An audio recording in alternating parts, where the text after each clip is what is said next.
आप देख पा रहे होंगे सामने ये द्वार है और इसी द्वार के सामने भोले बाबा बैठ गए थे हट करके। तो यशोदा मैया ने क्या किया था मैं आपको दिखा देता हूँ। जय श्री कृष्णा, जय श्री राधे। आज मैं आप सभी को यशोदा भवन लेकर आया हूँ। आपने अभी तक नंद भवन के तो दर्शन किए होंगे, लेकिन मैं आज आपको यशोदा जी का घर लगभग 5,500 साल से भी प्राचीन उस स्थान के दर्शन कराने आया हूँ। सबसे पहले मैं आपको बता दूं, जो मैं खड़ा हूँ इस समय यही यशोदा भवन है और आपको दिखाऊंगा इसकी प्राचीनता कि यह कितना प्राचीन है। आप देखिए सामने से पहले मैं आपको इसका सबसे पहले दिखाता हूँ। ये देखिए ये कितनी जर्जर अवस्था में है, आप देख पा रहे होंगे। ये बुरादे से बना हुआ है और ककैया ईंटों से बना हुआ, आप देख पाएंगे।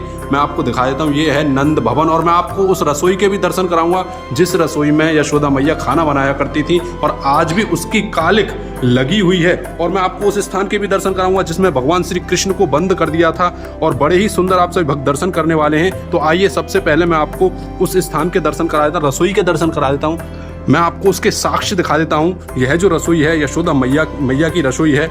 आप देखिए मैं रसोई में आ चुका हूँ और बिल्कुल जर्जर हालत पड़ी हुई है। और ऊपर आप देखिए ये आज भी यहाँ पर काला हुआ है, यहाँ काला हुआ पड़ा है क्योंकि यहीं पर यशोदा मैया जो है खाना बनाया करती थी और उसके धुएं से यह जो रसोई है काली हो गई है। और आपको मैं उस स्थान के भी दर्शन कराऊंगा जिस स्थान के सामने भोले बाबा बैठ गए थे, हट करके बैठ गए थे। और ये सामने जो देख रहे हैं मैं आपको बता दूं, इसमें भगवान श्री कृष्ण को 5 घंटे के लिए यशोदा मैया ने बंद कर दिया था क्योंकि यशोदा जब श्री कृष्ण भगवान ने गोपियों का चीर वस्त्रों को चुराया था तब गोपियों ने आकर शिकायत की थी और कहा था कि अभी तक तो तेरो बेटा माखन चुरावे हो लेकिन अब चीरन ने चुराने लगो। तब यशोदा मैया ने इस घर में बंद कर दिया था। और आज भी इस घर की खासियत यह है कि इस घर में ना तो गर्मी में गर्मी लगती है और ना ही सर्दियों में सर्दी लगती है। आइए मैं आपको उस स्थान के दर्शन कराता हूँ जिस द्वार के आगे भोलेनाथ हट कर करके बैठ गए थे। दोस्तों मैं आपको बता दूं, यहीं पर भोले बाबा जो है हट करके बैठ गए थे और आप देख सकते हैं आज भी यहाँ पर जो है भोले बाबा मौजूद हैं। और सामने द्वार है, आप देखिए सामने मैं आपको दिखा देता हूँ। यह सामने द्वार है और इसी द्वार के सामने भोले बाबा श्री कृष्ण भगवान के दर्शन करने के लिए हट करके बैठ गए। तो आज भी यहाँ पर भोले बाबा विराजमान है। तो आइए आप सभी भक्त दर्शन कीजिए। देख पा रहे होंगे सामने ये द्वार है और इसी द्वार के सामने भोले बाबा बैठ गए थे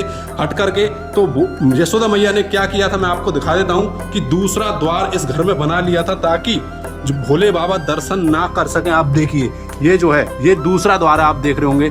इस दूसरे द्वार से जो है यशोदा मैया जो है अपने यहाँ से निकल जाया करती थी ताकि भोले बाबा दर्शन लाभ ना ले सकें। और मैं आपको इसका एक और शिलालेख दिखा देता हूँ कि यह कितना प्राचीन मंदिर है। आप देखिए बिल्कुल जर्जर अवस्था में यह मंदिर पड़ा हुआ है। और मैं आपको बता दूं यह जो स्थान है नंदगांव में स्थित है और कार्य मंदिर के नाम से भी इस स्थान को जानते हैं। अब आइए मैं आपको ठाकुर जी के दर्शन करा देता हूँ। ऐसे दर्शन बड़ी ही मुश्किल से प्राप्त होते हैं।